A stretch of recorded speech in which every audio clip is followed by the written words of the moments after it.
Welcome back. A Hawaii air tragedy in the 1980s became a moment of truth for our next guest. It convinced him to leave his job and practice Hawaiian healing arts to help people full-time. He has quite a story, and we're happy to have with us this morning Kaipo Kaneakua. Good morning. Good morning. What were you doing at the time you decided to leave your job?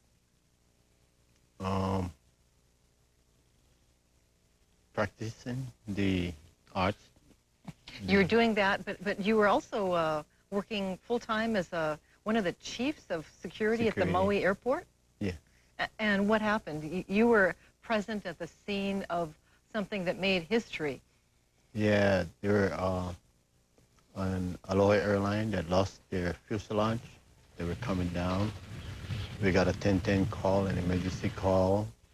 We had to set up the different things to receive this emergency here.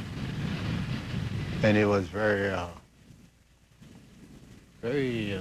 touching to me.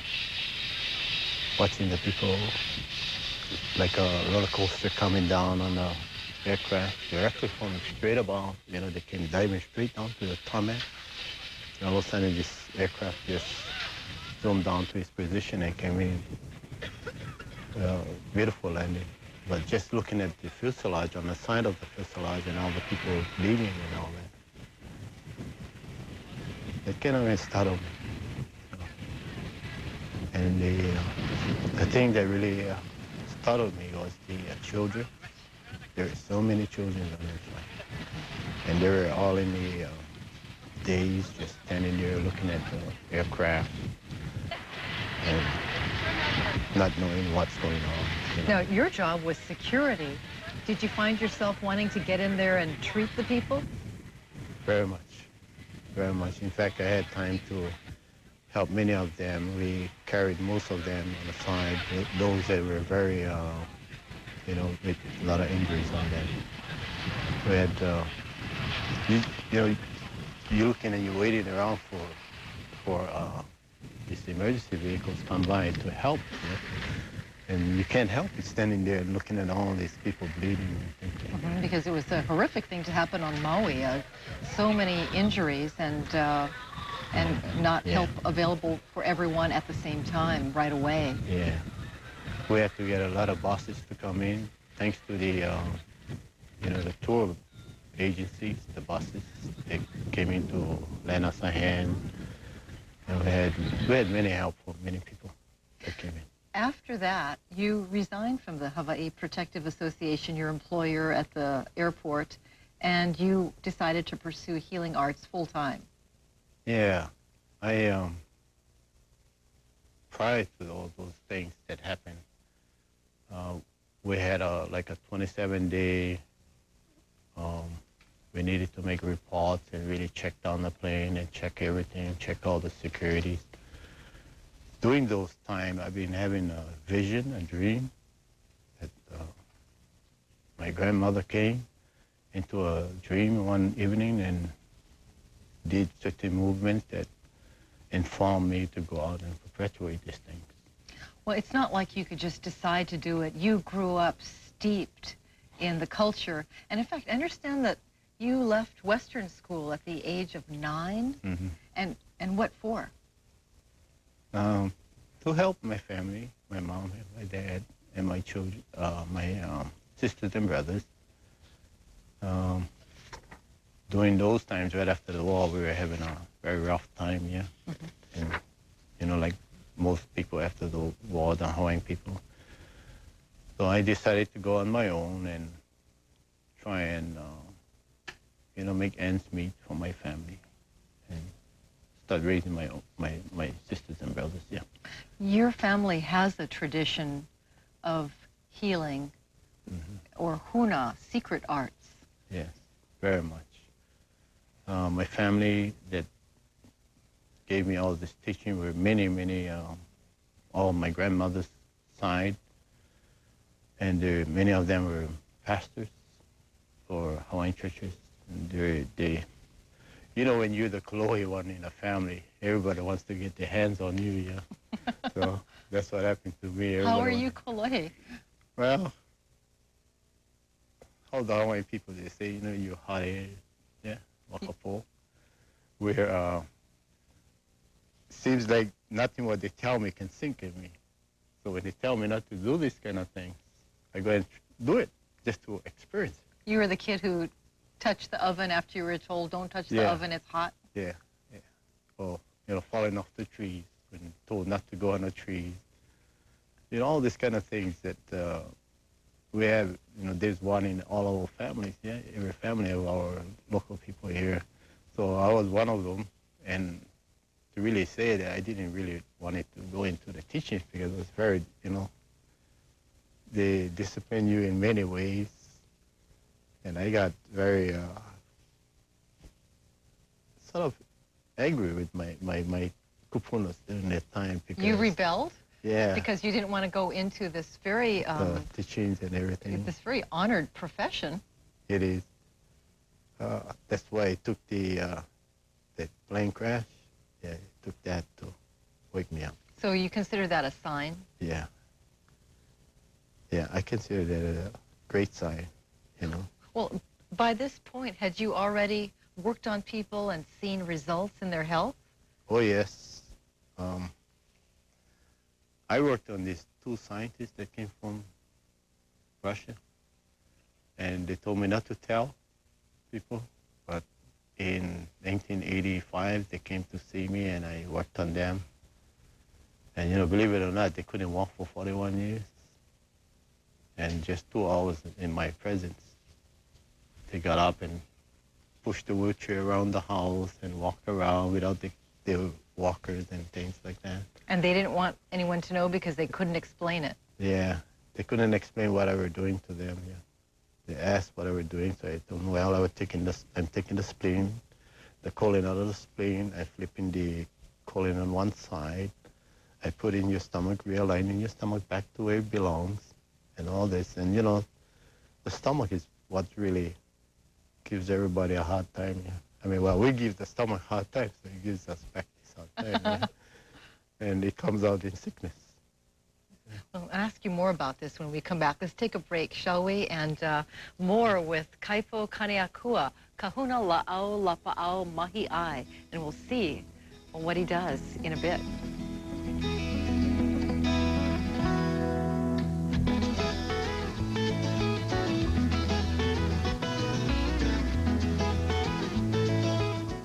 Welcome back. We're talking this morning with Hawaiian healing arts practitioner Kaipo Kaneakua. Now, other people respected as healers have passed on. Papa Ka'alakea, Papa Kalua, Papa Awai. Is there a young generation? There is a young generation that's coming up. Hopefully, I'm hoping that I can get together with some of them to teach, you know, some of them the techniques of how my family taught me. I really want to do that because I met many of them, and all they doing is just working with the herbs. And for me, mostly I work with my hands. Yeah, just the hands alone, you can do a lot. I understand Western doctors refer patients to you for various things. What are some of those things? Glaucoma. Glaucoma? Yeah. What can you do for glaucoma? It's just an acid disturbance. If you take the acid away, it won't fill up the head area that fills your sinus. The sinus problems with the acid inside goes in the back of your retina, and it burns that area in there. You know, that's what we were told in that area. Most likely we believe that because after we get through doing our techniques on the individual, we find they see much better. They can identify the colors even, you know. There was a young girl, about 19 years old, came to see me in Maui and said she was going blind. Also, the follow-up from her doctor came and showing that she was going blind. And she asked, what can I do for her? So I told her, just sit down over there. So she sat down, and I looked straight in her eyes, and I look at her body form, you know. When we look at the body form, and if I'm used to looking at you every day, I can see every changes in your skin tissue. So by her skin tissues, I can see all the bloodshot these little clots like right there. That showed me that she had a lot of acid in her. So I told her, your esophagus is wide open. That's why the acid is going up into your head area. So she asked, what can I do for her? And I just told her, relax, just lean back. And I just push her esophagus down. And her eyes just watery. And then after she wiped it off, she could see very far, How we are, she has to come up to my face and really look at my face to see me like that. But after when I got through, I can walk away in the kitchen that's about 12 feet away and she can see me. I know you do a lot of work on the torso with the organs. When you think of what's inside someone, is it because you've studied charts or is it because you've worked with your hands and you know how they feel? That part, the only way I could explain that is putting my eyesight in my hand. That's the only way I can explain that. It's just like when you read a very famous novel or book, and you can see the vision inside that page that you're looking at instead of the words. It's the same way that we can see that vision in you. There's a real spiritual component here. This is not all about, manipulation with your hands. For you, it's a spiritual gift? Mm-hmm.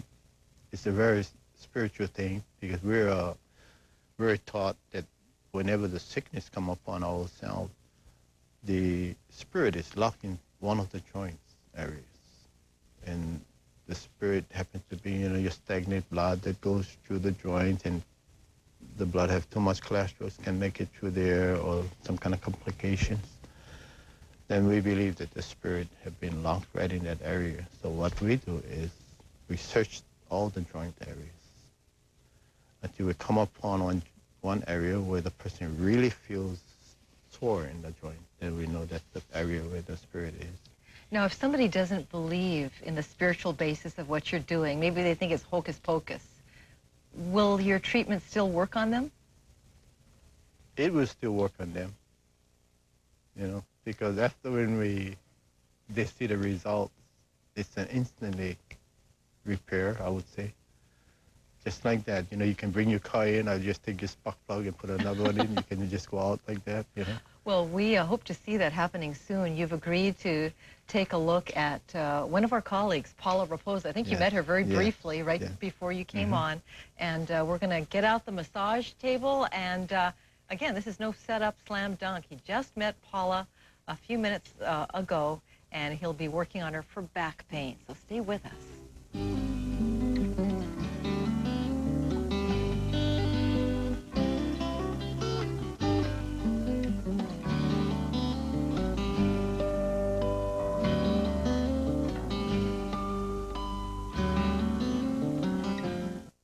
There's a time to talk and a time to do. And Hawaiian healing arts practitioner Kaipo Kaneakua wants to apply his teaching now. He's volunteered to help one of our staffers. And Kumu, you haven't had much time to talk with Paula Raposa from our TV station staff. I know she was in a car accident years ago, and she often experiences lower back pain. Can you do something to help her?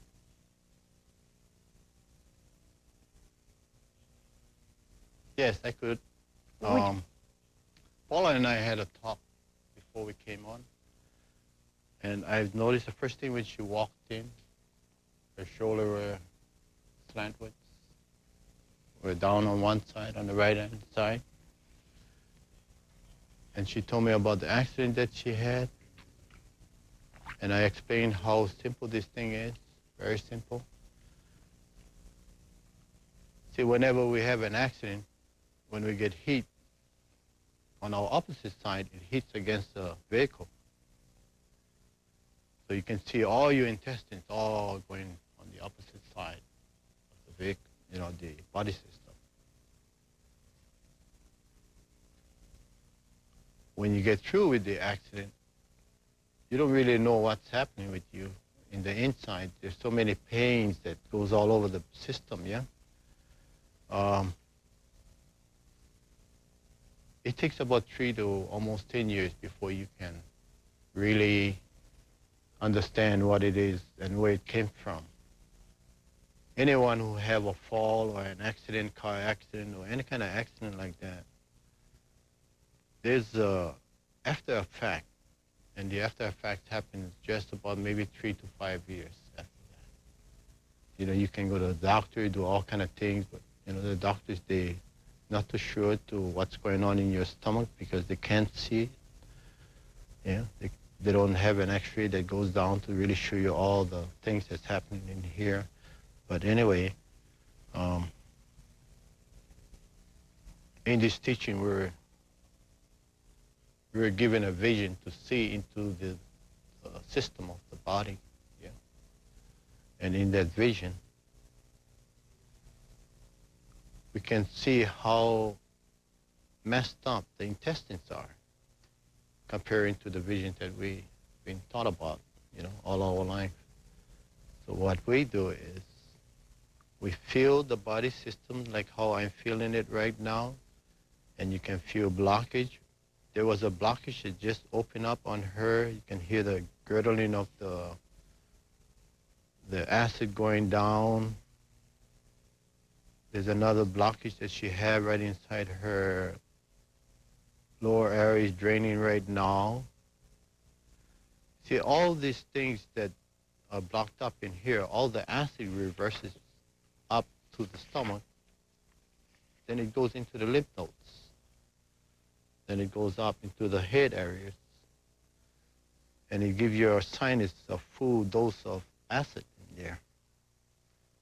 And while those things are taking place, this is what's happening to your vision. Your visions are getting dull. Your visions are getting doubled. You're getting far-sighted, near-sighted vision, color identification can't come out, all kind of problems. You start getting hearing problems. You start getting throat problems. You start getting, how we say, brain problems. After when you get all those things, you know, your mind is so messed up with all these problems. So you don't have time to think of your stomach when you have this problem. The best thing to do after you get out of a car accident, go have some soup. Yeah, and that will settle the stomach and bring the stomach back. Are you realigning her organs? Yes, I'm realigning her colon. Her colon had been pushed against the left rib. Part of her colon is inside of the spleen.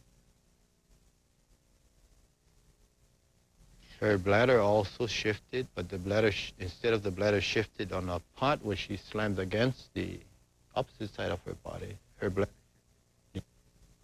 the opposite side on the part that wasn't damaged here. And you can tell all that by feeling? Just by feeling. See, what we did was to learn this. We feel our own selves, yeah. Our kumus, our kupunas teach us how to feel our body system. And they ask us questions such as, like, do you feel okay? Feel any different lumps, anything in your body system? And we tell them, no, everything feels okay, we feel fine. Then they make it known to us. That's the way the body system is supposed to be feeling. So when we come across someone and we look at their body system, and we see the body system all, you know, sort of deformed, like our sister here. When we see that, we feel ourselves and we know actually where the pains are. And then, you know. Now, is this something that'll take just one treatment, or would she have to have a number of realignments? It depends on the pressure inside of them, yeah? Sometimes when you realign all the organs and everything back,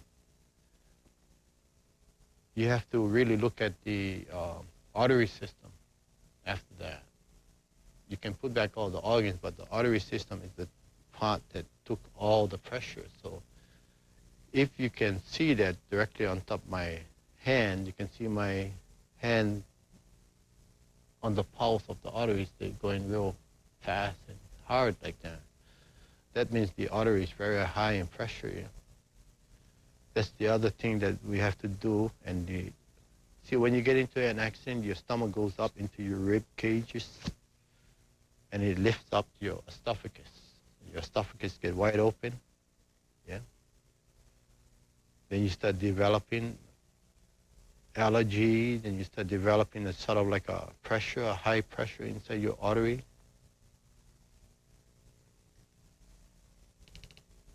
And when that pressure starts coming up, that's what you have to lower. You have to lower the pressure.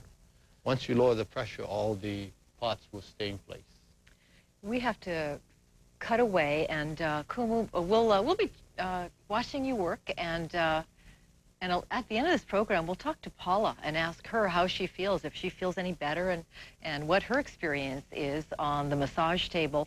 Let's run Kaipo Kaneakua's phone number in case, I'm sure when you heard accident victims and if Western medicine hasn't worked for you, you may want to talk with him. Here's his number. It's 239-9651. The Kalihi Valley boy now lives in the Kaneohe area. We're going to be updating the top news stories of the morning in a bit, and a little later, building stronger relationships with good communication skills. Thank you to Kaipo Kaneakua and Paula Raposa.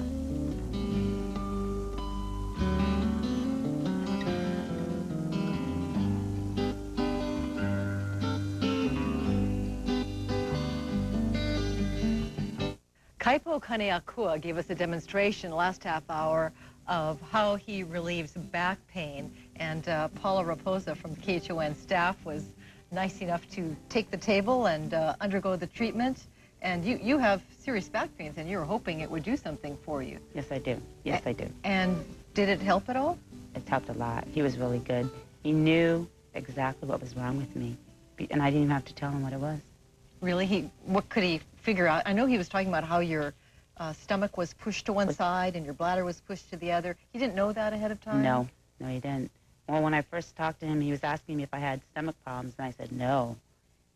And then he kept looking at me really strange, and then I realized it's like my stomach, it's like my womb was turned, and it was. So do you think how do you feel in comparison to how you felt before you took the massage table? Oh, much better. Much, much better.